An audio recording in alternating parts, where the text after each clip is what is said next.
Hi hello everyone welcome to Shyam civil academy. ఇప్పుడు మనం strength of materials లేదా solid mechanics అనే పిలిచే సబ్జెక్ట్ని మనం ఎందుకు చదువుకోవాలి.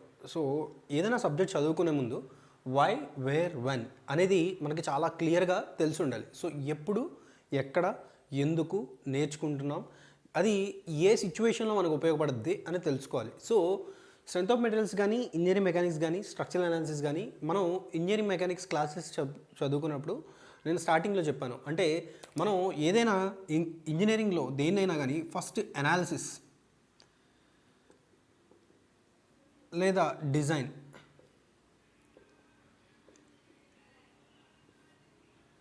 అనాలిసిస్గా డిజైన్గా డివైడ్ చేసాం అనమాట మన ఏదైతే సబ్జెక్ట్స్ ఉన్నాయో. సో మోస్ట్లీ అనాలిసిస్ డిజైన్, ఇంకొకటి నాన్ స్ట్రక్చరల్ డిజైన్, అవి వేరే సబ్జెక్ట్స్ అనమాట. సో స్ట్రెంత్ ఆఫ్ మెటీరియల్స్ అనేది అనాలిసిస్ పార్ట్లోకి వస్తుంది. సో ఆల్రెడీ ఇంజనీరింగ్ మెకానిక్స్ మనం ఏదైతే సిరీస్ ఆఫ్ క్లాసెస్ చేసుకున్నామో, సో దాని తర్వాత నెక్స్ట్ మనం ఫస్ట్ ఇంజనీరింగ్ మెకానిక్స్ చదివి తర్వాత ఎస్ఎం చదవాలి స్ట్రెంత్ ఆఫ్ మెటీరియల్స్, దాని తర్వాత స్ట్రక్చరల్ అనాలిసిస్ చదవాలి. ఎందుకంటే ఈ మూడు చైన్ లింక్ అనమాట.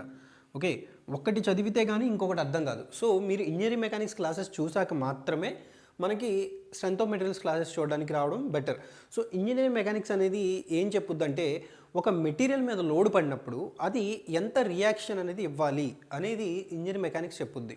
సో ఇంజనీరింగ్ మెకానిక్స్ కనిపెట్టిన రియాక్షన్ తిరిగి వచ్చి ఎక్కడ యాక్ట్ అవుద్ది అంటే, ఏదైనా లోడ్ పడింది బాడీ మీద, సో ఏదైనా లోడ్ పడింది బాడీ మీద, సో దానివల్ల లోడ్ ఇంటెన్సిటీ ఎంత, ఒక 100 kgs అనుకుందాం. సో అది ఏ పాయింట్లో అప్లికబుల్ అయ్యింది, దానివల్ల బాడీ మీద 100 kgs ఆఫ్ ఎఫర్ట్ అనేది పడుతుంది. సో దానికి తగ్గట్టు బాడీలోంచి ఎటువంటి రెసిస్టెన్స్ రావాలి అని చెప్పేదే స్ట్రెంత్ ఆఫ్ మెటీరియల్స్. సో అంటే ఒక మెటీరియల్ యొక్క స్ట్రెంత్ ఎంత ఉండాలి అని, అంటే ఇప్పుడు ఇది ఈ లోడ్ పడితే ఏమవుద్ది, డిఫార్మ్ అవుతుంది. సో ఇప్పుడు బెంచ్ మీద ఎవరైనా కూర్చున్నారు, సో ఆ మెటీరియల్ అనేది ఇన్ కేస్ స్టీల్తో తయారు చేస్తే అది ఎటువంటి డిఫార్మేషన్ అనేది అవ్వదు.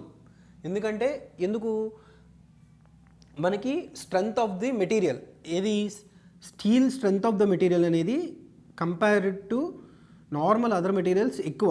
మనం ఇక్కడ ఏదైనా మెటీరియల్ వాడితే, అదే ఇన్ కేస్ ప్లాస్టిక్ వాడితే బాడీ ఏమవుద్ది, డిఫార్మ్ అవుతుంది. అంటే మనం జనరల్గా చూసేదే ఇక్కడ ఎంత డిఫ్లెక్షన్ అయ్యింది అనేది మనకి మెటీరియల్ బట్టి మారుతుందా లేదా. సో ఈ డిఫార్మేషన్ అంటే the effect of the loads on deformed bodies ఎటువంటి స్ట్రెస్ రెసిస్టెన్స్ క్రియేట్ చేస్తుందో దాని గురించి చదివితే మనం దాన్ని స్ట్రెంత్ ఆఫ్ మెటీరియల్స్ అన్నాం. సో ఈ స్ట్రెంత్ ఆఫ్ మెటీరియల్స్ అనేది ఎందుకు చదవాలంటే, మనం ఏ లోడ్ పడినప్పుడు ఇంజనీరింగ్ మెకానిక్స్లో మనకు లోడ్ ఎంత పడుతుంది ఇంటెన్సిటీ చెప్తుంది కదా, దానివల్ల రావాల్సిన రియాక్షన్ చెప్తుంది కదా. సో దానికి ఏ మెటీరియల్ సెలెక్ట్ చేయాలి అనేది మనకి స్ట్రెంత్ ఆఫ్ మెటీరియల్స్ అవుతుంది. వేర్ ఎక్కడ ఉపయోగపడుతుంది అంటే డిజైన్ అంటే మనం డిజైన్ చేసేటప్పుడు ఏ మెటీరియల్ సెలెక్ట్ చేసాం అన్న దాన్ని బట్టే మన డిజైన్ యొక్క dimensions. Design is nothing but giving dimensions. మనం ఏదైనా కాలమ్ కానీ బీమ్ కానీ తీసుకుంటే మనం ఏం చేస్తాం, కాలమ్ బీమ్లో అయితే మనం ఎంత క్రాస్ సెక్షన్ ఉండాలి, అలాగే ఎంత లెంత్ ఉండాలి అనేది డిసైడ్ చేసేది డిజైన్. సో ఈ స్ట్రెంత్ అనేది ఎక్కువ ఉంటే, ఒకవేళ మనం తీసుకున్న మెటీరియల్ అనేది వెరీ స్ట్రాంగ్ అయితే డిజైన్లో డైమెన్షన్ అనేది ఏమవుద్ది, రెడ్యూస్ అవుద్ది. అదే ఇన్ కేస్ చాలా వీక్ అయితే మనం పెద్ద సైజులో డిజైన్ చేయాల్సి ఉంటుంది. సో ఎక్కువ డిజైన్ చేస్తే ఏమవుద్ది అంటే, ఎక్కువ సైజెస్ డిజైన్ చేస్తే ఏమవుద్ది, మెటీరియల్ కాస్ట్ పెరిగిపోద్ది. సో అందుకని ఎనాలిసిస్ చేసేటప్పుడు మనం స్ట్రెంత్ ఆఫ్ ద మెటీరియల్ బట్టి, అంటే పడే లోడ్కి అక్కడ మనకున్న స్పేస్కి, అంటే ఇన్ కేస్ మనం థియేటర్స్ డిజైన్ చేస్తూ ఉన్నాం for suppose. So theatres design చేస్తే ఒక లాంగ్ స్పాన్లో ఒక 20 meters వరకు మనకి ఎటువంటి కాలం అనేది రాకూడదు. అలాంటప్పుడు బీమే మొత్తం లోడ్ని తీసుకోవాల్సి ఉంటుంది. నెంబర్ ఆఫ్ బీమ్స్ ఏవైతే ఉన్నాయో అవే లోడ్స్ తీసుకోవాల్సి ఉంటుంది. సో ఈ బీమ్ అనేది ఎక్కువ స్ట్రెంత్ ఉంటే తప్ప కాలం సపోర్ట్ లేకుండా మనకి లోడ్ అనేది తీసుకోలేదు. సో ఇది తెలియాలి అంటే ఈ బీమ్ యొక్క స్ట్రెంత్ ఎంత ఉంది అనేది తెలియాలంటే మెటీరియల్ది, సో ఇక్కడే తెలుస్తుంది. సో ఈ వేర్ అనేది డిజైన్లో వాడడానికి ఉపయోగపడుద్ది. నెక్స్ట్ వెన్, ఎప్పుడు వాడతాం. సో ఇలాంటి కేసెస్ వచ్చినప్పుడు, అలాగే మనం మెటీరియల్ ఏది సెలెక్ట్ చేసుకోవాలో మనకి క్లారిటీ లేనప్పుడు, సో ఈ స్ట్రెంత్ ఆఫ్ మెటీరియల్స్ అనేది నేర్చుకోవాలి. సో స్ట్రెంత్ ఆఫ్ మెటీరియల్స్ నేర్చుకునేటప్పుడు ఇందులో ఎజంప్షన్స్ ఉంటాయి, అంటే మోస్ట్లీ ఎక్కువ ఎజంప్షన్స్ అనే ఉంటాయి, అలాగే డెరివేషన్స్ ఉంటాయి. ఇక్కడ ఏ ఫార్ములా ఎందుకు వచ్చింది అంటే డెరివేషన్స్ మొత్తం అన్ని ఎగ్జామ్లో అడుగుతారా అంటే అడగదు. సో మనకి ఎందుకు వచ్చింది ఎలా వచ్చిందని తెలిస్తే ఎగ్జామ్లో మర్చిపోకుండా ఉండడానికి ఉపయోగపడుతుంది. సో నేను దీనికి టెక్స్ట్ బుక్ రెఫర్ అంటే ఇప్పుడు నేను టెక్స్ట్ బుక్ ఏ రెఫర్ చేస్తున్నానంటే ఎస్ఎస్ బావకట్టి ఒకటి బాగానే ఉంటుంది. Next RK Bansal. సో ఈ 2 టెక్స్ట్ బుక్స్ అనేవి బాగానే ఉంటాయి ఇన్ కేస్ మీరు రెఫర్ చేయాలనుకుంటే. నేను చూస్తుంది అయితే ఇది. సో ఇది మెయిన్గా బ్రాడ్గా స్ట్రెంత్ ఆఫ్ మెటీరియల్స్ ఎక్కడ వాడతాం, ఎందుకు వాడతాం, ఎలా వాడతాం, ఎప్పుడు ఉపయోగపడుతుంది అనే దాని గురించి బ్రీఫ్ ఇంట్రడక్షన్. సో మీరు స్ట్రెంత్ ఆఫ్ మెటీరియల్స్ చదువుకునేటప్పుడు ఇందులో ఫార్ములాస్ అనేవి ప్లేస్ ఎ మేజర్ రోల్ అనమాట. సో ఏమేమి ఉంటాయి ఏంటి అంటే మనకి ఫస్ట్ ఆఫ్ ఆల్ స్ట్రెస్ అంటే ఏంటి, స్ట్రెయిన్ అంటే ఏంటి. సో ఫస్ట్ చాప్టర్లో మనం స్ట్రెస్ అంటే ఏంటి,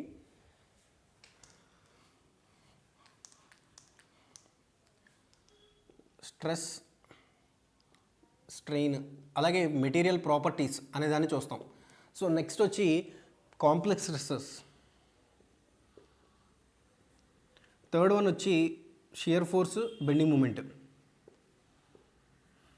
fourth one bending stress.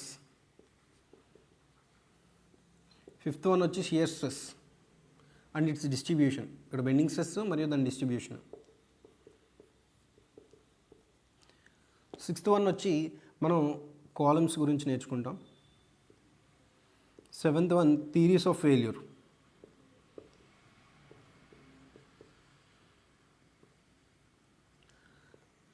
Eighth one వచ్చి shear centre. Ninth one deflections.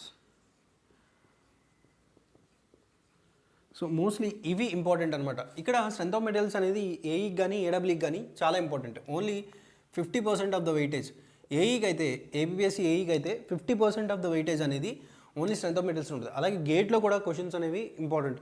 Minimum ఒక 5 to 7 క్వశ్చన్స్ అనేవి అంటే 5 to 7 మార్క్స్ అనేది ఓన్లీ స్ట్రెంత్ ఆఫ్ మెటీరియల్స్ వస్తుంది. అంటే మీరు ఏ సబ్జెక్ట్ నేర్చుకున్నా, ఏ ఎగ్జామ్కి నేర్చుకున్నా just standard of the question పెరుగుతుంది. అంటే basically the format of basics అనేది సేమ్గానే ఉంటుంది, బట్ క్వశ్చన్ స్టాండర్డ్ అనేది పెరుగుద్ది. సో ఆ ట్రిక్కీ క్వశ్చన్స్కి అంటే ఎక్కడైతే క్వశ్చన్ డిఫికల్టీ పెరుగుతుందో అక్కడ మనకి ఎక్కువ ప్రాక్టీస్ అవసరం. సో ఇక్కడ సబ్జెక్ట్ యొక్క బేసిక్స్ అనేవి ఇదే ఉంటుంది. సో ఇది బేసిక్గా మనం నేర్చుకోవాల్సిన మినిమం నాలెడ్జ్ అనేది మన సైడ్ నుంచి మనం ఇవ్వడం జరుగుతుంది. సో ఈ చాప్టర్స్ అనేవి వరుసగా మనం డీల్ చేసుకుంటూ వెళ్తాం. అండ్ స్ట్రెంత్ ఆఫ్ మెటీరియల్స్కి ముఖ్యంగా మీరు చేయాల్సింది ఏంటంటే ఖచ్చితంగా మీరు ఏదైతే నేర్చుకున్నారో దానికి నోట్స్ ప్రిపేర్ చేసుకోవాలి.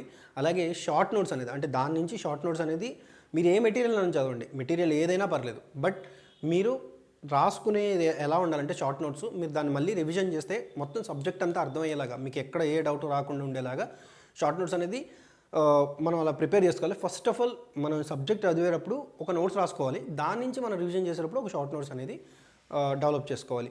ఏదో వినేసం అయిపోయింది అనుకుంటే కుదరదు. అంటే మనం అటెంటివ్గా ఉండాలంటే ఖచ్చితంగా ఏ క్లాస్ విన్నా దాన్ని రిటర్న్గా రాసుకుంటే తప్ప మన బ్రెయిన్ అనేది అక్కడ ప్రాసెస్ చేయదన్నమాట. సో మీరు నోట్స్ రాసుకోవడం అనేది important. So thank you guys, thank you very much for watching.